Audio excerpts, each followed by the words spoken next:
À luz das Escrituras, é verdade incontestável que Satanás sempre atacou as famílias. Todavia, nesses últimos dias, ele tem agido sorrateiramente, objetivando banalizar o casamento. Não é à toa que o número de divórcios tem aumentado de forma espantosa. A pergunta é: quais são as armas utilizadas pelo diabo para desferir os seus ataques nesta área da vida conjugal? E como podemos nos proteger de suas investidas? Nesta lição, nós faremos uma breve exposição da teologia bíblica do casamento, bem como evidenciaremos que o divórcio não faz parte dos propósitos divinos. Vamos juntos aprender a palavra de Deus.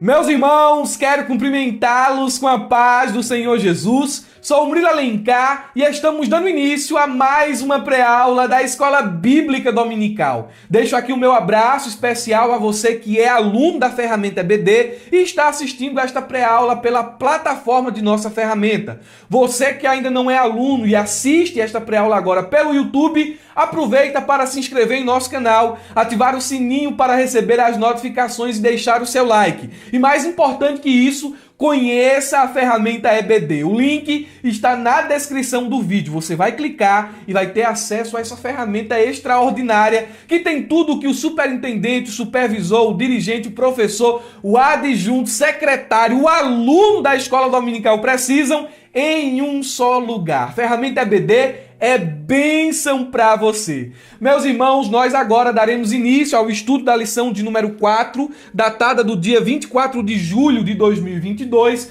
cujo assunto é a sutileza da normalização do divórcio. Assunto muito atual e necessário para os nossos dias, quando essa prática, que antigamente era algo que se via só lá no meio secular, agora tem invadido os arraiais evangélicos e se tornado de forma muito sutil e agora, nesses últimos dias, escandalosas, normais no meio dos cristãos.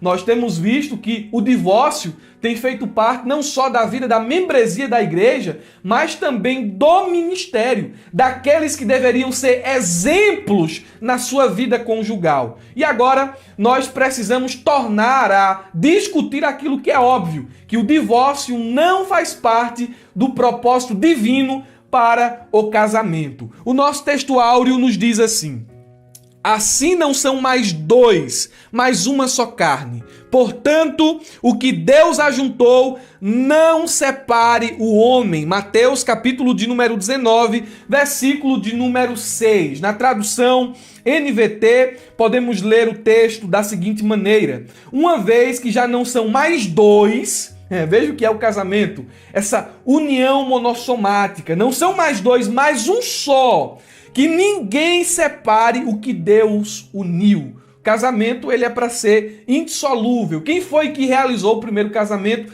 à luz desse versículo? Foi Deus. Na versão NTLH, que é uma paráfrase, lemos o texto da seguinte maneira: assim já não são duas pessoas, mas uma só. Portanto, que ninguém separe o que Deus uniu. O que é que essa passagem está comunicando? Nós precisamos colocá-la dentro de seu contexto. São palavras de Jesus. E o contexto imediato dessa passagem nos mostra que o nosso Senhor estava respondendo à seguinte pergunta: deve-se permitir que um homem se divorcie de sua mulher por qualquer motivo? Era a pergunta dos escribas e fariseus. O casamento naquela época já havia atingido uma alienação muito profunda nos círculos ali religiosos. A pergunta não era como devo preservar o meu casamento, mas como eu posso me divorciar? É lícito se divorciar por qualquer motivo? Era a pergunta que os religiosos da época fizeram a Jesus. E ele vai trazer uma resposta a esse questionamento, quando ele diz assim: vocês não leram as Escrituras? Respondeu Jesus. É a tradução NVT aqui. Elas registram que desde o princípio o Criador os fez homem e mulher e disse: por isso o homem deixa pai e mãe e se une à sua mulher, e os dois se tornam um só. Uma vez que já não são dois, mas um só, que ninguém separe o que Deus uniu. Então Jesus está respondendo essa pergunta e indo muito mais além do que Deuteronômio, capítulo de número 1 e capítulo 24, versículo do 1 ao 6. Porque os judeus eles tinham esse questionamento baseado nessa passagem das Escrituras, onde Moisés ele permite ali o divórcio, não como uma forma de banalizar, trivializar o casamento, mas de proteger a mulher. De proteger essa relação. Porque o homem podia dizer simplesmente para a mulher assim, olha, a partir de hoje, não sou mais casado com você. E se separar de sua mulher, deixando ela completamente desamparada. Aí Moisés mostra que nessa situação de um desquite, nessa situação de repúdio, o homem tem que fazer uma carta de divórcio. Mas o divórcio não é um mandamento. Baseado nessa passagem do Antigo Testamento, duas escolas rabínicas surgiram. Uma mais conservadora e outra mais liberal. Um rabino chamado Shammai, ele tinha esse conceito de que o homem só podia se divorciar de sua mulher se achasse nela coisa indecente. E a interpretação para essa coisa indecente era o adultério, era uma impureza sexual. Já uma escola mais liberal, que era a escola de Hillel, ele dizia assim que coisa indecente podia ser qualquer coisa. Se a mulher cozinhasse e queimasse a comida, era motivo para se divorciar. Se o homem olhasse para a mulher e dissesse assim, olha, eu não acho mais tu tão bonita, era motivo para se divorciar. E essas escolas estavam em constantes choques. Jesus foge dessa tradição rabínica e não se detém a Deuteronômio, capítulo de número 24. Ele vai muito mais além. Ele remonta até o livro de Gênesis. E aqui é onde a gente coloca essa passagem, essas palavras de Jesus, não sob o seu contexto imediato, mas sob o seu contexto remoto. Porque o Senhor, quando responde esse questionamento, ele evoca duas passagens do livro do Gênesis. Gênesis capítulo 1, versículo 26 e 27, quando ele diz que Deus criou o homem à sua imagem, conforme a sua semelhança, e Deus fez o homem, Deus os criou homem e mulher. E também evoca Gênesis capítulo de número 2, versículo de número 24, para estabelecer o que é de fato o casamento e quais são os contornos do casamento. Gênesis 2:24 diz assim: por essa razão o homem deixará pai e mãe e se unirá à sua mulher e eles se tornarão uma só carne. Então nós pegamos aqui agora o nosso texto áureo, colocamos ele à luz do contexto imediato e também à luz do contexto remoto, que é o livro do Gênesis. Jesus ele remete até as origens para responder esse questionamento acerca do divórcio, mostrando que o casamento é uma instituição estabelecida por Deus. Desse modo, nós podemos aqui já trazer uma definição do que é o casamento. E atente para essa definição porque ela se utiliza de alguns conceitos importantes, de algumas palavras que são pilares da vida conjugal, que são baseadas nas Escrituras. É um conceito bíblico do casamento. O casamento é uma aliança heterossexual exclusiva entre um homem e uma mulher. E a gente chega a essa conclusão a partir das palavras de Jesus.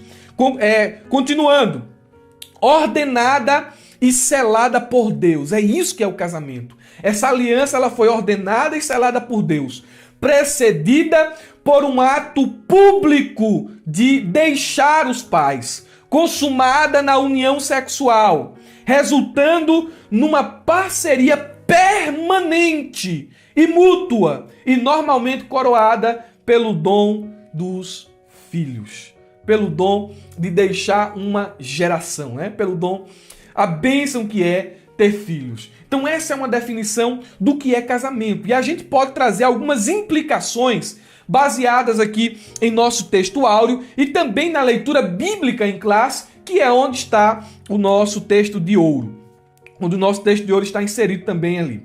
A primeira implicação que nós podemos aqui trazer a respeito do que é o casamento. Primeiro, o casamento ele foi criado e é estabelecido por Deus. Isso é fato. Jesus confirma isso em Mateus 19 e a Bíblia atesta isso em Gênesis capítulo de número 2, versículo 24. Mas qual é aqui a implicação contemporânea dessa afirmação de que Deus foi quem criou e estabeleceu o casamento? A afirmação contemporânea e prática é que quem define o que é casamento é Deus. E não a mídia, os artistas, a cultura ou o Estado. Casamento foi instituído por Deus, é criação de Deus. Não é artista quem vai dizer, o casamento é assim, o casamento é desta maneira. Não é a cultura, a mídia ou os artistas que vão delinear, configurar o que é casamento. Não, casamento é configurado pelas Escrituras porque o seu Criador é Deus. Em segundo lugar, o casamento foi planejado para não acabar. O nosso texto áureo nos diz de forma muito assertiva o seguinte: portanto, que Deus ajuntou, não separe o homem. Então, o divórcio, ele não estava dentro do propósito divino quando ele cria o casamento.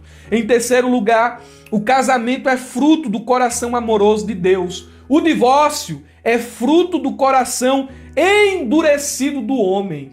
Quando Jesus, ele traz essas palavras aqui em Mateus capítulo 19, propriamente aqui o versículo de número 6 ao versículo de número 9, ele traz aqui mais uma implicação do que é o casamento. O casamento acontece quando o homem e a mulher deixam pai e mãe para se unirem matrimonialmente. E Jesus está mostrando que eles devem deixar pai e mãe. Só que após o casamento, eles não podem mais deixar um ao outro, porque agora são uma só carne. Glória a Deus. Meus irmãos, nossa verdade prática nos diz o seguinte: o padrão bíblico para o casamento é que ele seja heterossexual, monogâmico e indissolúvel. Há algumas palavras aqui que são desconhecidas da maioria das pessoas. O que é monogâmico? O que é heterossexual? Há até algumas entrevistas na internet que as pessoas usam essas palavras aqui para interrogar algumas pessoas na rua, e as pessoas não sabem o que significa essas palavras. É preciso que o professor tenha bem definido esses termos em sua mente, que o professor conheça essas palavras a fim de conceituar bem o que é o casamento. Primeiro, nós precisamos conceituar o que significa a palavra padrão, porque a verdade prática diz assim: o padrão bíblico para o casamento é. Então, o que é um padrão? Padrão tem sentido de modelo, de algo que precisa ser seguido, de exemplo a ser copiado, de regras de execução. Então, qual é o modelo, qual é o exemplo, qual é a regra bíblica para o casamento? Primeiro, ele tem que ser heterossexual. E essa palavra heterossexual refere-se à pessoa que sente atração afetiva e sexual pelo gênero oposto. Então, o casamento bíblico, o relacionamento conjugal, dentro dos padrões das Escrituras, ele acontece entre um homem e uma mulher. E nunca entre um homem e uma mulher e uma mulher. O segundo padrão bíblico do casamento é que ele é monogâmico. E essa palavra monogâmico aponta para a exclusividade conjugal entre os cônjuges. Um casamento é feito entre um homem e uma mulher. Não é entre um homem e duas mulheres ou duas mulheres e um homem. O casamento deve ser monogâmico. Fidelidade exclusiva de um para com o outro. O casamento tem que ser também indissolúvel. O texto é claro: aquilo que Deus ajuntou, não separe o homem. E indissolúvel refere-se àquilo que não pode ser desunido. E eu acrescento aqui mais uma palavra igualmente importante dentro da nossa verdade prática. O casamento é monossomático. O que significa essa palavra monossomático? Significa um só corpo. Mas eram duas pessoas. E agora, por meio do casamento, veja que negócio profundo e espiritual. Os dois se tornam uma só carne. O homem não é uma só carne com o pai, o homem não é uma só carne com a sua mãe. Ele é uma só carne com a sua esposa. O casamento tem essa característica muito profunda de laço, de união, um só corpo, unidade. União de cônjuges em uma só carne, é o que significa a palavra monossomático. A expressão também, essa expressão monossomático, uma só carne, ela condena de forma veemente a poligamia, o divórcio, bem como a devassidão sexual, a bestialidade, as práticas homossexuais, dentre outras formas aqui de desvios da sexualidade sadia e daquilo que é o casamento apresentado nas Escrituras. Nós temos aqui alguns tópicos, o pastor Zé Gonçalves foi muito objetivo aqui. O primeiro tópico, divórcio no contexto bíblico. O segundo tópico, a sutileza da normalização do divórcio. E o terceiro tópico, o divórcio e a prática pastoral. São 3 tópicos aqui e nós queremos atingi-los nessa exposição que agora faremos. É importante destacar aqui para os irmãos, tanto da ferramenta EBD como para os irmãos do YouTube, que a nossa finalidade ao trazer aqui uma pré-aula não é seguir rigorosamente todos os pontos e subpontos da revista. Porque se a gente faz só um pensamento ampliado daquilo que está aqui, a gente está fazendo o mesmo papel do material de apoio, que é o livro da lição. A gente traz aqui, segue um caminho diferente, mas com o mesmo objetivo, tentando chegar no mesmo lugar pretendido. Então a gente traz informações adicionais para enriquecer o seu conhecimento. Lembrando que o subsídio que nós disponibilizamos aqui na descrição do vídeo para todas as pessoas é diferente do subsídio que nós disponibilizamos na ferramenta EBD, um subsídio mais completo. Onde termina o subsídio que a gente disponibiliza no YouTube, inicia-se o apêndice do subsídio que a gente disponibiliza na ferramenta EBD.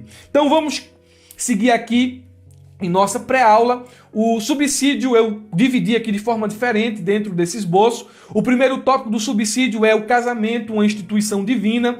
O segundo tópico é a sutileza da normalização do divórcio. Eu segui aqui a revista nesse aspecto. E o terceiro e último tópico, como a igreja deve cuidar das pessoas divorciadas. Já vale dizer aqui que é importante que os irmãos não deixem a aula correr para uma avenida dos escândalos sexuais que temos visto ultimamente no meio cristão, porque não é a finalidade desta lição. As pessoas vão começar a discutir aqui e acolá, mas o pastor fulano de tal, o pregador fulano de tal, se envolveu em tal escândalo, se envolveu nisso. Não. Vamos aqui mostrar os ataques de Satanás, vamos mostrar a teologia bíblica do casamento, vamos mostrar como a igreja deve cuidar das pessoas que são divorciadas. Vamos seguir esses objetivos para nos mantermos dentro das finalidades desta lição. É importante aqui já destacar para os irmãos que a gente vai começar falando sobre a teologia do casamento.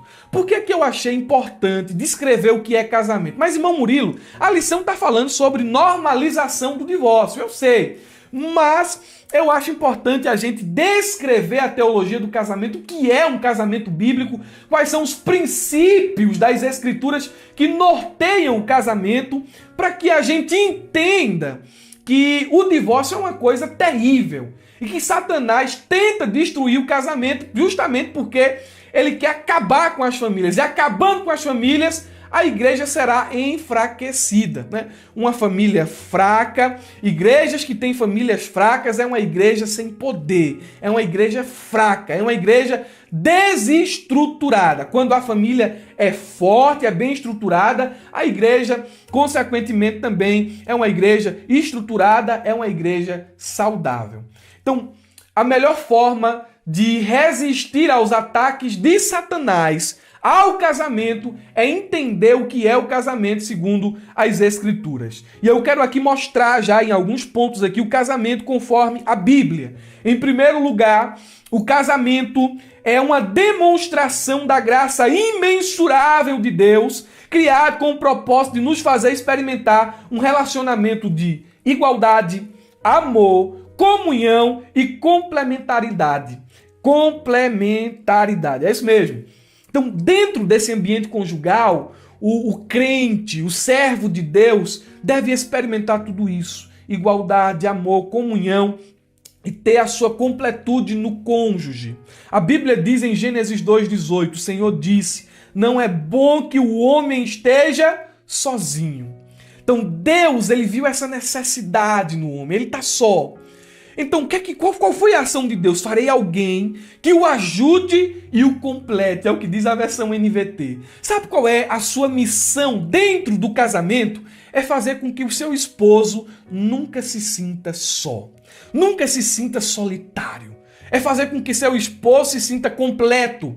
Sabe qual é a sua missão, homem, dentro do ambiente conjugal? É apoiar a sua esposa, estar do lado dela e fazer com que ela nunca se sinta sozinha. Você tem essa missão dada por Deus. O casamento é esse ambiente onde os laços são aprofundados, esse ambiente de comunhão profunda. Em segundo lugar, o casamento, conforme as Escrituras, é uma prática fundamentada na Bíblia. E ele não existiria a parte delas. O casamento, aleluia, glória a Deus, ele está descrito aqui na palavra. Quando eu quero saber o que é casamento, eu não vou até a Constituição Federal, porque a Câmara, ela pode lá alterar o que é o conceito de família. Eu não vou até os filósofos da época, que estão ali trazendo ideologias contrárias, mostrando a ideologia de gênero, mostrando a banalização do que é o casamento, do que é família, e distorcendo os conceitos do que a palavra de Deus coloca como pilares de uma família saudável. Então lá, não, em nome do amor o casamento é isso, em nome da sensatez o casamento é aquilo. Eu não busco esses filósofos que tentam reconfigurar o que é o casamento. Eu vou até a palavra de Deus. O casamento ele é baseado nas Escrituras, e a minha Bíblia diz que foi o próprio Deus quem celebrou o primeiro casamento, quando no princípio criou homem e mulher e estabeleceu as regras para que ambos se unissem. Ele disse assim: portanto deixará o homem, não é a criança, não é o adolescente, é o homem. E aqui expressa maturidade. O homem vai deixar pai e mãe. E aqui também mostra uma maturidade financeira de alguém que tem condições de se sustentar. Está deixando casa de pai e mãe, é alguém que já tem uma condição, uma maturidade para manter um lar, para liderar uma esposa, para ser sacerdote da casa. Ele vai deixar pai e mãe. É uma maturidade não só na questão também do corpo, não só na questão financeira, mas também na questão espiritual. Ele tem condições de deixar pai e mãe e se unir à sua mulher. E essa união aqui a gente entende que não é a união estável, né? Não é simplesmente, agora eu quero viver contigo e se juntar. Não, ele vai se unir à sua mulher. E a gente entende aqui um laço matrimonial. E ambos serão uma só carne. Então veja a sequência. Uma só carne, subentende-se uma relação sexual. Então a relação sexual, ela acontece depois desse processo de maturidade. Ela acontece depois da união matrimonial. Então a relação sexual, ela sela os passos anteriores. Em terceiro lugar, o casamento é, antes de tudo, um ato de fé. Eu gosto disso aqui. Somente pela fé podemos confiar que dois pecadores conseguirão permanecer juntos até a morte. Somente pela fé obedecemos a ordem de deixar o conforto e a comodidade da casa de nossos pais para nos dedicarmos à luta e ao esforço necessários para construir e manter um lar. O lar é feito de luta, feito de esforço e de sacrifício. Sem fé é impossível permanecer casado, pois as lutas e tentações são constantes. Esse negócio assim de dizer, eu sou jovem e quando eu casar eu vou deixar de ser tentado. Você vai ser tentado. Agora você vai ter um lugar de refúgio que é o seu cônjuge. Mas as tentações vão continuar e é por meio da graça de Deus e pela fé que você permanece fiel à sua esposa, ao seu esposo até o fim. Somente tendo convicção de que o casamento é a boa, perfeita e agradável vontade de Deus para homens e mulheres é que nos lançamos a vida a dois. Por fim, não há maior inspiração para os casais do que Cristo Jesus. Jesus é a base de todo relacionamento saudável. Somente por meio de Cristo podemos compreender o real sentido do casamento. Somente olhando para o sacrifício dele na cruz, homens e mulheres podem encontrar motivação para se sacrificarem uns pelos outros. Somente olhando para o amor de Cristo, um homem encontra forças para amar sua esposa e entregar sua própria vida por ela se for preciso. Somente olhando para a humildade de Cristo, que sendo igual a Deus se esvaziou de sua glória e se submeteu à vontade do Pai, vindo a morrer em favor de pecadores, é que as mulheres conseguem perceber a beleza e a grandiosidade da submissão bíblica. O casamento deve ser um reflexo do relacionamento de Cristo com a sua igreja, e somente mantendo os olhos e os corações fixos em Cristo, homens e mulheres poderão vivenciar o amor verdadeiro. Casamento não é subjugação. Quando a mulher se submete ao marido, não se submete em um contexto de desrespeito. Porque não é difícil uma mulher ser submissa quando o marido a ama assim como Cristo amou a igreja. Glória a Deus. Então, o casamento bíblico, ele traz consigo todos esses conceitos. Glória a Deus. Ele é diferente dos casamentos que são realizados lá fora, onde as pessoas se casam para se divorciar e se divorciam para casar-se novamente. E alguns princípios divinos, eles devem rodear o casamento. Eles devem proteger o que é o casamento. Esses princípios não podem ser negligenciados. Jovens, preste atenção a isso aqui que vai ser dito agora. Você que é casado, que é casada, sigam esses princípios que agora estarei trazendo aqui para vocês. O primeiro princípio de um casamento sadio é o princípio da heterossexualidade da unidade. Já expomos ele aqui em outras palavras. Gênesis capítulo 2, versículo de número 24. É homem e mulher se tornam uma só carne no matrimônio. Segundo princípio importante é o princípio da interdependência. Como esse princípio ele é necessário, embora seja muito negligenciado nesses dias que nós vivemos. A Bíblia diz que o homem vai deixar pai e mãe e vai se unir à sua mulher, tornando-se uma só carne com ela. Nós não podemos nos esquecer ou desconsiderar o apoio físico e moral que nós recebemos do círculo exterior de parentes e amigos. Mas agora nós precisamos ter consciência que dentro do casamento nós devemos depender de maneira mais profunda e permanente do estímulo, do consolo e da comunhão que vem de um com o outro, do homem com a mulher, do esposo com a sua esposa. Então esse princípio da interdependência, ele mostra aqui uma comunhão mais íntima no relacionamento entre homem e mulher. Tem muita gente que é mais amigo, que abre mais o coração para um amigo fora do casamento do que para a própria esposa. A esposa às vezes se sente mais ela se sente mais direcionada a se abrir, a compartilhar o seu coração, às vezes, com a irmã, com a mãe, do que com o esposo. Isso está errado. No casamento isso muda. Um deve depender do outro. Um deve estar em sintonia com o outro. O homem deve ser o abrigo de sua mulher e a mulher deve ser o abrigo de seu esposo. Glória a Deus! Meus irmãos, outro princípio aqui é o da endogamia. E esse princípio ele é ressaltado e fundamentado nas Escrituras. O princípio da endogamia é o de casar-se dentro do próprio círculo religioso, respeitando também o princípio anterior da unidade. Quando Adão ele chegou até a dizer assim, esse aqui é osso do meu osso, carne da minha carne.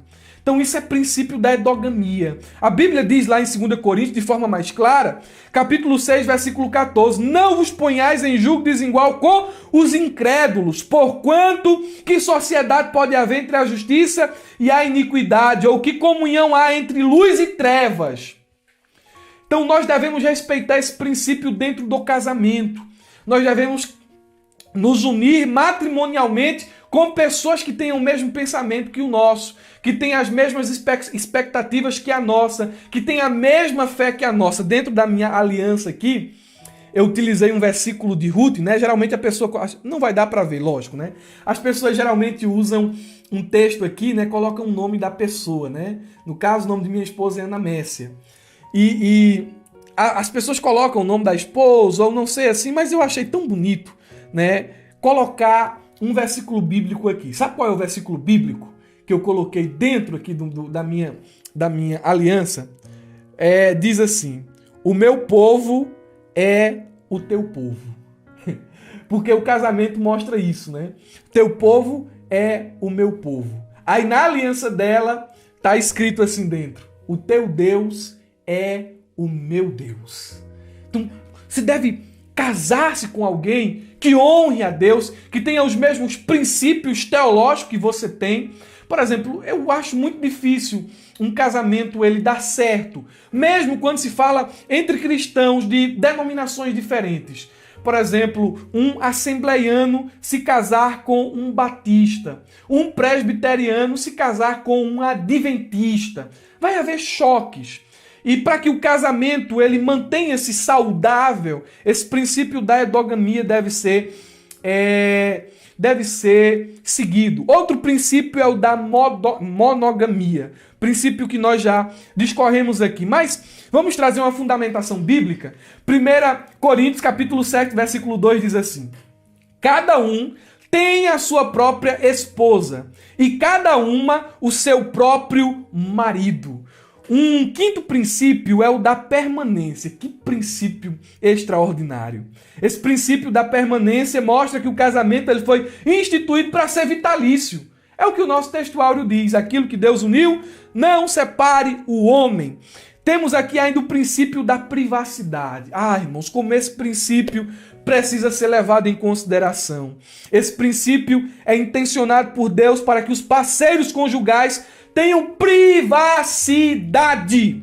O casal deve funcionar sem a interferência até mesmo de parentes bem intencionados. Casou, né? Você não pode deixar que mesmo os pais, irmãos, tios, pessoas comecem a dar pitaco dentro do seu casamento. Quando você casa, esse princípio da privacidade ele vai mostrar que o que acontece dentro do teu casamento, as tuas intimidades conjugais, não podem ser compartilhadas descuidadosamente com outras pessoas fora desse ciclo sagrado. O que acontece nas minhas intimidades conjugais, eu saio contando para um e para outro. Olha, minha esposa fez isso, minha esposa fez aquilo. A gente faz isso quando está em nossos momentos íntimos.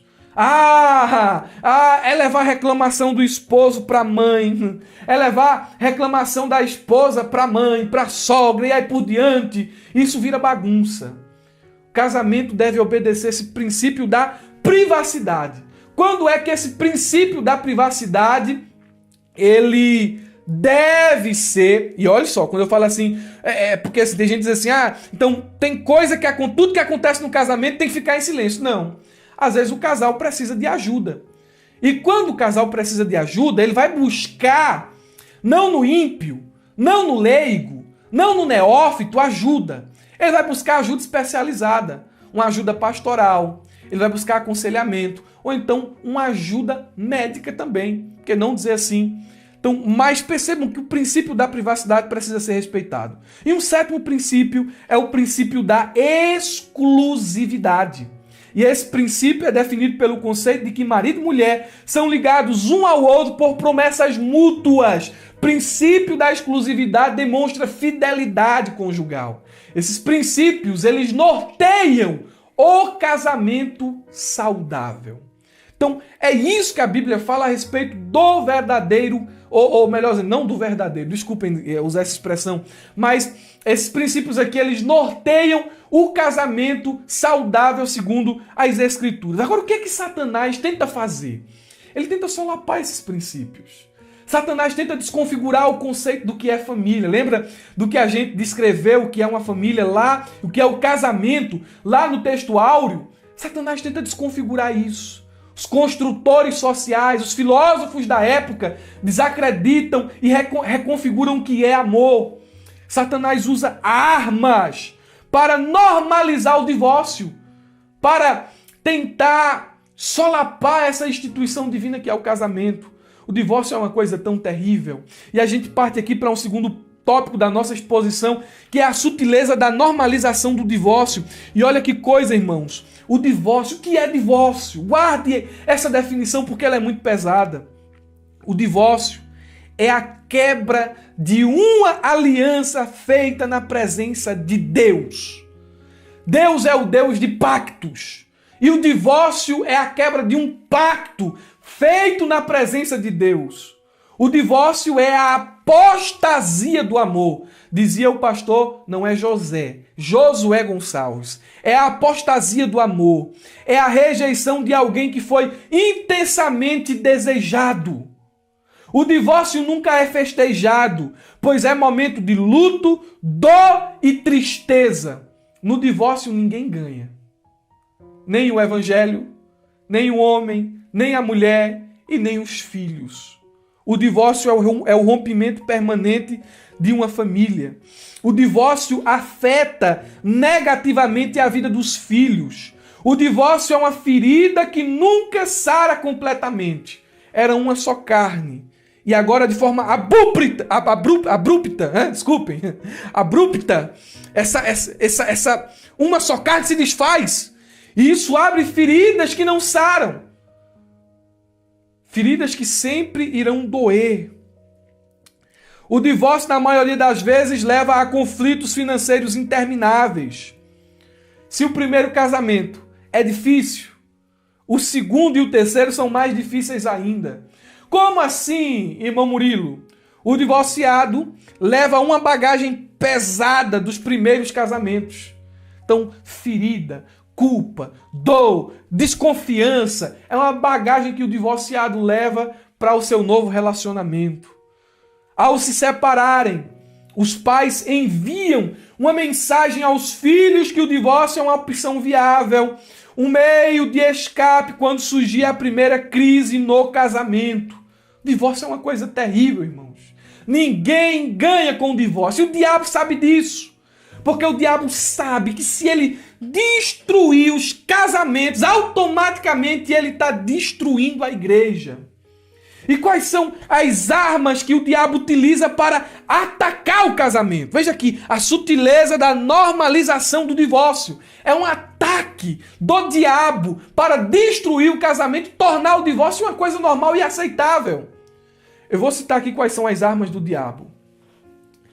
Primeira arma utilizada por ele: pornografia. Quantas pessoas casadas não ainda continuam na prática da masturbação e essa prática é regada pelo conteúdo pornográfico? Pornografia é uma coisa terrível, destrói casamento. Por diversas razões a pornografia é nociva. Primeira, a pornografia ela promove falta de confiança. O que é que seu cônjuge vai achar ao saber e descobrir que você está consumindo pornografia?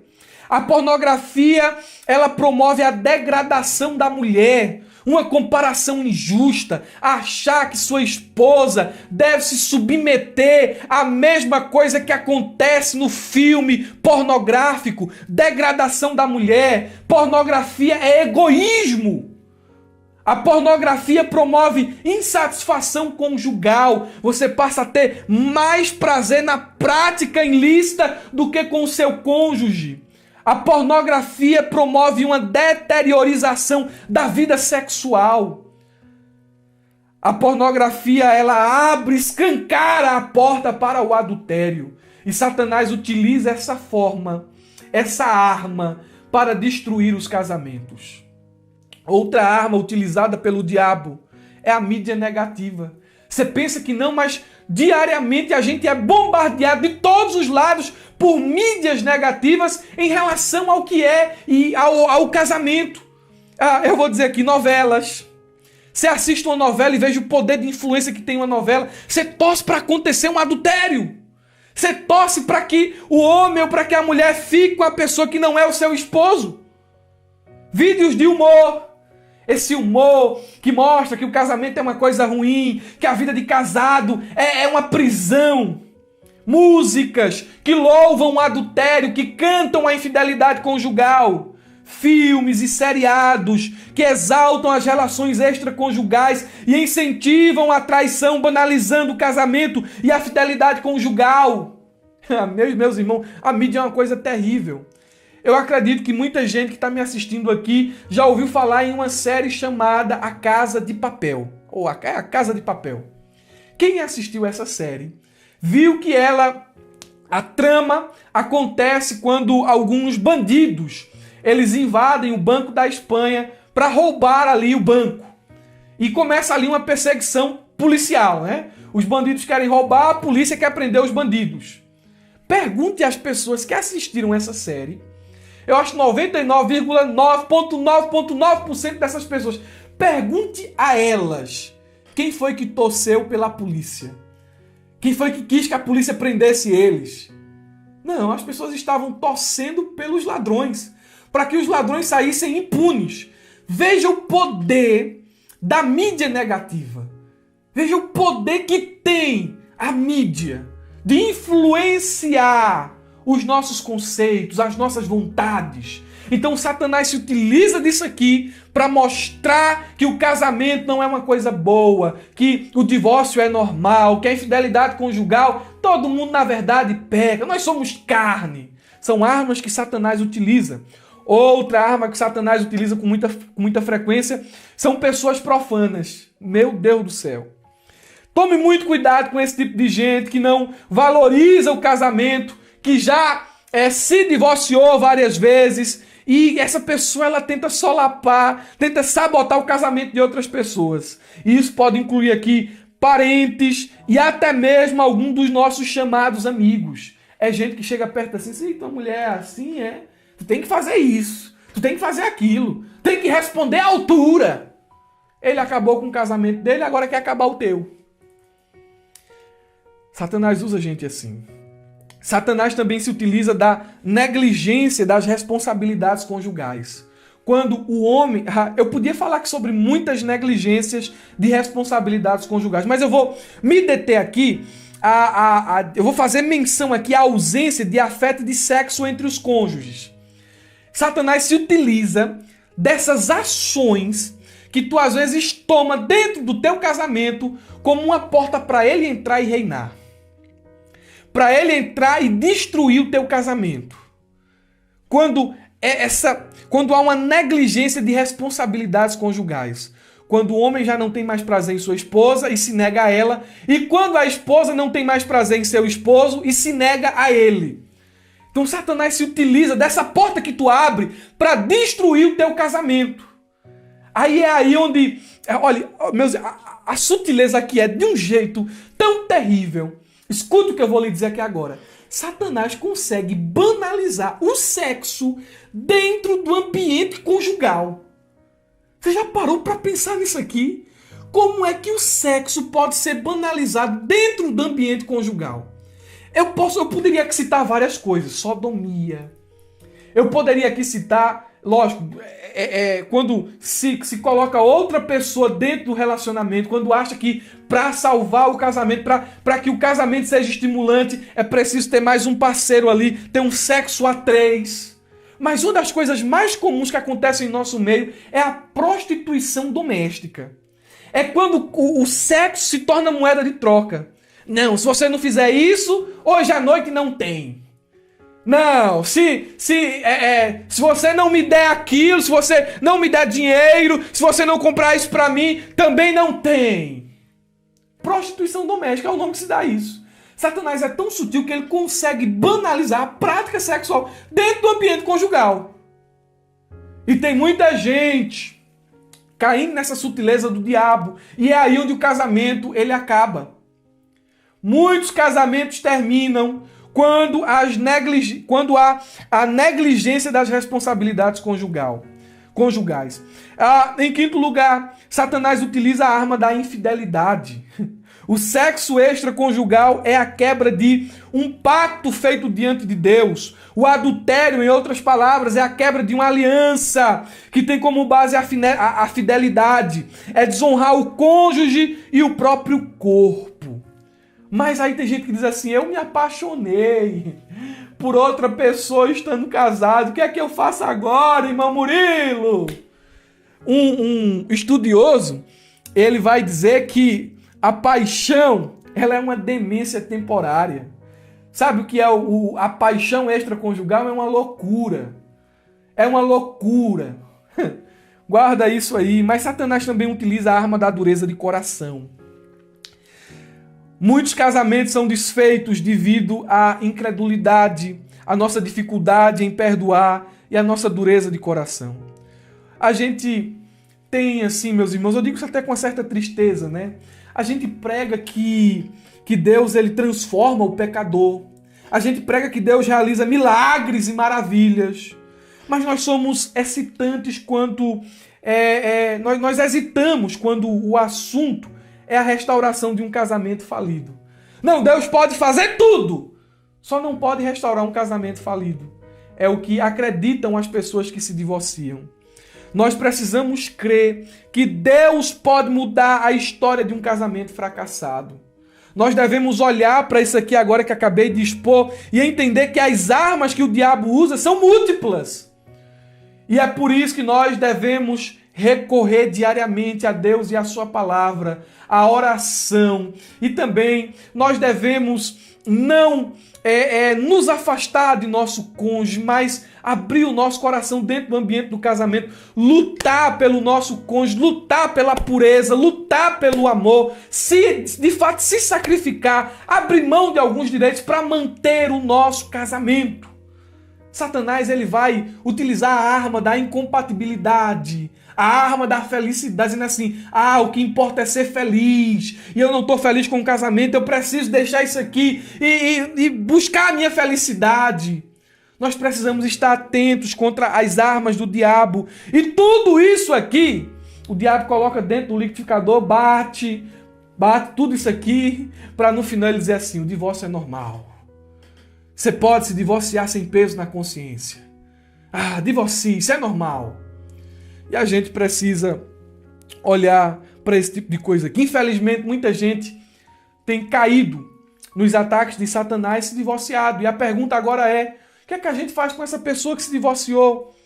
Quando nós olhamos para a declaração de fé das Assembleias de Deus, nós entendemos ali que a igreja ela se posiciona da seguinte maneira: o divórcio só deve acontecer em caso de adultério, mas mesmo no caso de adultério, a Bíblia orienta o perdão, que o casamento deve... Quantas pessoas tem ali um caso de adultério e depois disso, assim, o aconselhamento pastoral, o casamento é restaurado, né? Mas em caso de adultério, a Bíblia abre essa cláusula, essa permissão para o divórcio. E também em caso de abandono de um cônjuge descrente.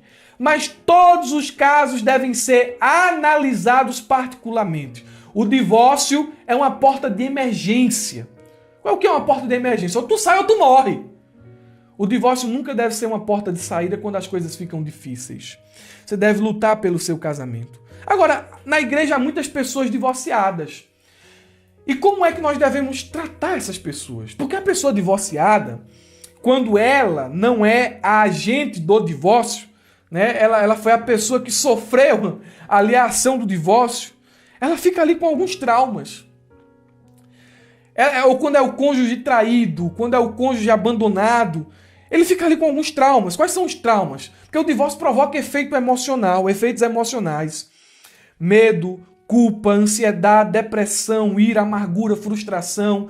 O divórcio também causa alguns efeitos comportamentais, porque a pessoa agora ela vai ter que se acostumar à nova realidade, a ser pai solteiro, ou a viver longe da convivência dos filhos. Ela vai ter que se ambientalizar a essa nova realidade. O divórcio provoca efeitos sociais na família, nas amizades.